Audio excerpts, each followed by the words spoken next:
В очередной раз увидели, убедились, что наши депутаты, большинство из них, это не слуги народа, а рабы власти.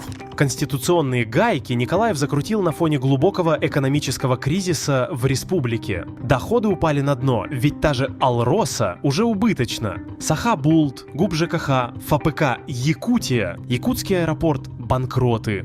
Автобусы между улусами не ездят, нет денег. В районах закрываются пекарни, нет денег. Вертолеты и самолеты полярных авиалиний гниют в ангарах. Угадайте почему? Правильно, нет денег. Как же так получилось, что жители одной из самых богатых территорий мира, которые должны жить в достатке, как в Дубае, скоро будут хлебать суп с корешками? Все просто и цинично. Николаеву нужно показать, что Саха якобы не справляется сама, что она не жизнеспособна. Сегодня, да, в парламенте был первый шаг к тому, чтобы упразднить республику. Поправки в Конституцию, которые приведут к тому, что ни глава республики, ни ее жители не будут влиять на территориальную целостность республики. Я говорю о тех поправках, которые предстоят нам.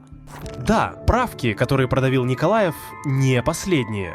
На днях Министерство юстиции РФ потребовала, чтобы Саха лишили ее государственности, которая зафиксирована в Конституции. Если депутаты проглотят и эти изменения, то республика уже не сможет решать, кто будет жить на ее земле и на каких условиях добывать ее богатство. Саха станут чужаками на собственной земле. Сейчас Москва руками Николаева покромсала Конституцию Саха уже в 13-й раз. И уже очевидно, что будет еще и 14-й, а потом 15-й, пока из главного закона республики не вырежут все права Саха под ноль.